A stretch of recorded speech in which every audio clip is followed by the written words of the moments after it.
Hi everyone, and welcome to Remaking Tomorrow, a series of conversations about the future of teaching and learning. I'm Ryan Rydzeski, here with Greg Baer, and we are the co-authors of When You Wonder, You're Learning, Mr. Rogers' enduring lessons for raising creative, curious, caring kids. This is a podcast powered by Remake Learning, a network that ignites engaging, relevant, and equitable learning in support of young people navigating rapid social and technological change. On today's episode, we're talking with Meredith Halpern-Ranzer, co-founder and chief executive tinkerer of Tinkercast. A leading producer of children's media, Tinkercast produces award-winning podcasts, books, and more, all of which sparks play, curiosity, creative innovation, and collaboration, and a daily sense of wow among kids and families. She's an Emmy-nominated children's media executive, a founding member of the Children's Media Association, and a former producer and editor on Sesame Street. Meredith, welcome to Remaking Tomorrow. So happy to be here. Thanks for having me. Meredith, I think you might be our first chief tinkerer, so we're super excited to have you here. Yeah. Yes. All right, let's set the scene, Meredith. You're a college student who loves media, who knows she wants to make media, but you're not entirely sure what that media will be. And then one day during your sophomore year, you have what you've described as your aha light bulb moment that shapes the rest of your life. Can you tell us about that moment? What were you doing and what did you realize? Yes, I was in Nancy Signorelli's children's media class at University of Delaware, and she turned on a clip of Ernie and Bert from Sesame Street. And it was a clip of Ernie using a banana as a telephone. And he said, "I can't hear you, Bert. I have a banana in my ear."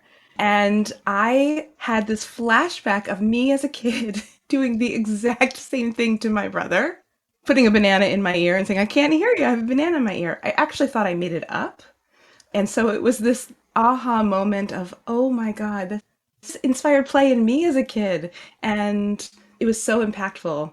It just kind of everything came together for me. My love of making media, my love of child psychology, in which I was a minor at the time, it all came together and clicked for me. And that was where I wanted to be. And it was that moment in Delaware, that banana in the ear moment in Delaware, that actually sparked an amazing career. It included lots of twists and turns and childhood dreams, which we'll get to in a minute. But let's start with Tinkercast, the company that you came to co-found with Guy Raz, whose voice is likely familiar to many of our listeners, and with Mindy Thomas, whose voice is likely familiar to many of our listeners' kids. Tell us about Tinkercast, Meredith. What is it, and what was the need that it aimed to address? So Tinkercast is an audio-first children's media company. We're the company behind the #1 podcast for kids and families, Wow in the World, and 5 other podcasts. And our mission is to connect laughter to learning, curiosity to innovation, and kids to their world. We do that through podcasts. We also have books and live events and a new educational platform called Tinkerclass. The need that we were hoping to address was one that we saw as parents and as storytellers ourselves. We now all have teenagers, but 8 years ago when we started up working together, our kids were all in elementary school, and we saw this need for hopeful and engaging stories for kids and their grown-ups that they could listen to and consume together. We wanted to excite them about the amazing things happening in the world and hopefully give kids agency about their place in the world.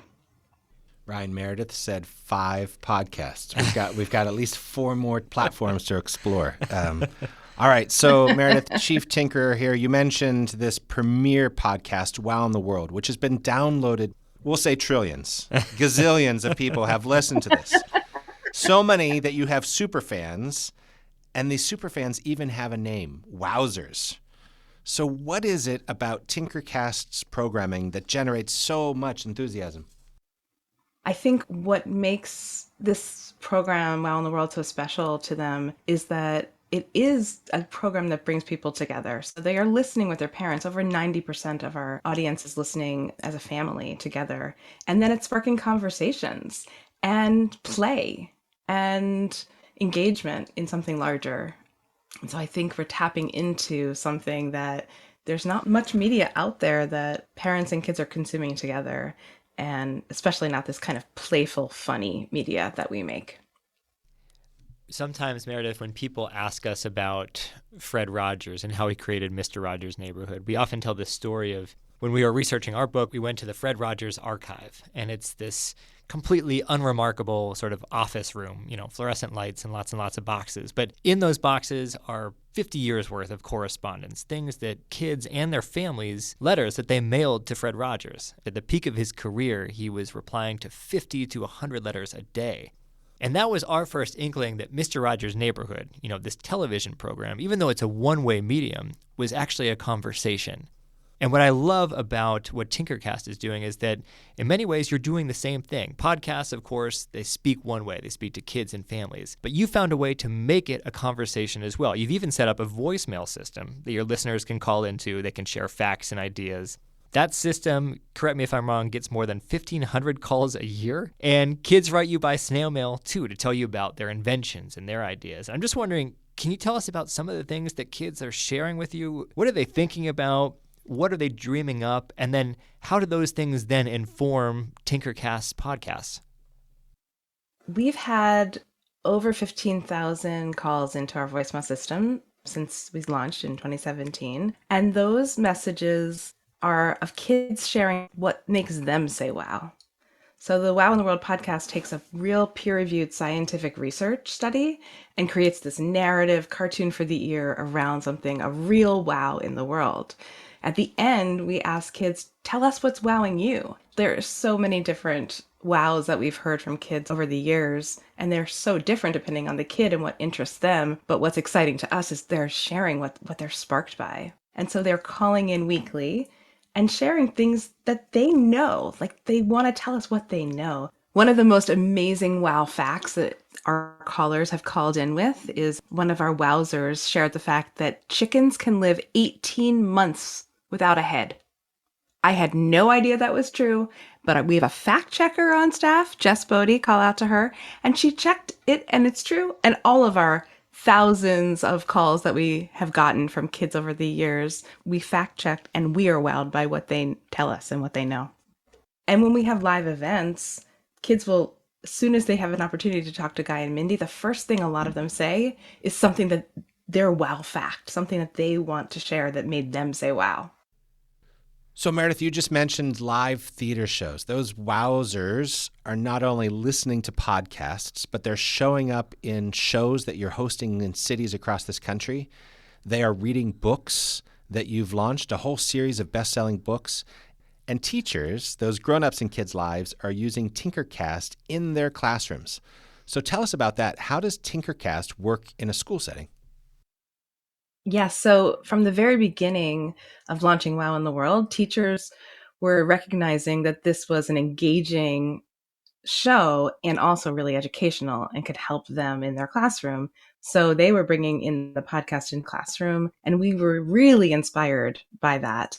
Always envisioned ourselves meeting kids where they're at, everywhere they're at. So over the last 5 years, thanks to a grant from the National Science Foundation, we were able to do research and development with 30 teachers and about 500 students to create a program called Tinkerclass. And Tinkerclass is the very first project-based learning tool. And, we're using Wow in the World and STEAM and science themes to springboard engineering and science projects and challenges in the classroom, and hoping to advance scientific thinking and creative innovation and 21st century skills. This is Ryan Rydzeski along with Greg Baer. We're talking with Meredith Halpern-Ranzer, co-founder and chief executive tinkerer of Tinkercast. Meredith, before Tinkercast, you got to answer what you've called, quote, the burning question of childhood. And that question was, how do I get to Sesame Street? So tell us, how did you get there and what was it like when you found it? Persistence. I sent them letters from the time I was in Nancy Signorelli's class. I started to send letters asking for internship opportunities or, entry-level positions. And at the same time, I was honing my skills as a video editor. I got out of college, I started to edit documentary films and work in independent films. But anyone who listened to me, I said, I really want to be in children's media. And one day, one of the editors I was working with said, I just got a call from someone at Sesame Street. They're looking for an editor. And that was my in. And I wound up becoming their in-house staff editor for 8 years and grew my skills from just being an editor to being a writer and a director and really learning about the whole business inside the pinnacle of children's media. Did you ever get to reenact the banana in the ear moment with Ernie and Bert? I did. I got to go into the archive and find that episode and watch it. You know, you could recreate that moment in grocery store aisles again and again and again. Meredith, you're no stranger to other big names in children's media. You helped launch a preschool channel called Sprout for PBS Kids. So what ties all of these roles and jobs together? If you had to summarize what you've spent your career trying to offer to children, how would you describe it? I have tried to create playful and meaningful media for kids and their grown-ups throughout my career. Beyond that moment with Bert and Ernie and the banana, was there a media moment in your own childhood that made you go, wow? Absolutely. It was called Free to Be You and Me.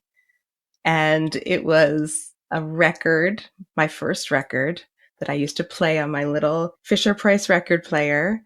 And I'm not sure, of who is familiar with Free to Be You and Me, but I am. It changed my life. Can you sing it?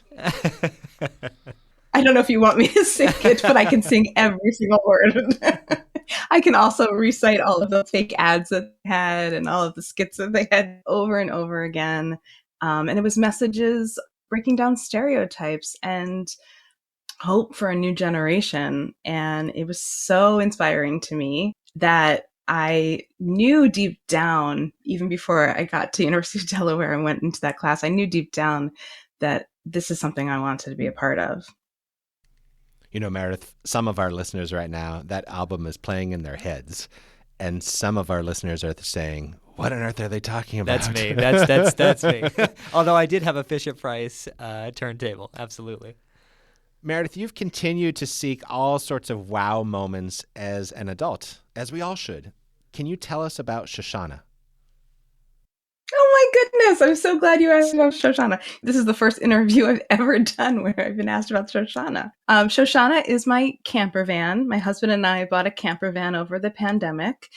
It's a little weekender, has a pop-up tent, at the top of the van. And we take off in the summer and we travel around the U.S. and visit national parks or just beautiful places. And we try to go as long as we can, 2-week trips to just places we've never been before and experience the U.S. and experience the wow all around us. And what's great about Tinkercast is that we are a remote company and we can work from anywhere. So I can work from the back of Shoshana. I have a little table back there and I can work. And, that's part of, what we believe in at Tinkercast is it's not just about putting wows out into the world. We need to experience those wows ourselves too.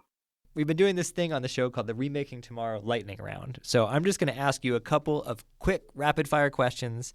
First answer that comes to mind is great. And are you ready? Yes. Okay. Favorite character on Sesame Street? Grover. Thing that most surprised you about Guy Raz, who the New York Times once called one of the most popular podcasters in history? He's an amazing cook. A science fact that makes you go, wow. Oh, I have to think of something good. Science fact that makes me say wow. Okay, there's research that shows that when you feel wow, you're more creative, you're more curious, and you are more connected to the world upwards. Favorite place you've taken Shoshana and your family? Okay, my favorite place that we have gone to in Shoshana was the Upper Peninsula in Michigan. We went a couple summers ago and stopped at the Great Bear Sand Dunes. It was magical. I had never seen the Great Lakes, and it was really blew my mind. How can people find out more about the work you're doing? Tinkercast.com. And for teachers and educators, tinkerclass.com. Meredith, before we go, just one more question. What's one thing that parents and educators can do today to make tomorrow a more promising place for every learner? I think one thing that parents and educators and grown-ups can do for kids today is to let them be kids and to not expose them to too many of the hard things going on in the world around them, but instead try to find hope and optimism with them in the world and let them be kids. Thank you so much to Meredith Halpern-Ranzer, co-founder and chief executive tinkerer of Tinkercast. Remaking Tomorrow is powered by Remake Learning. Learn more at remakelearning.org.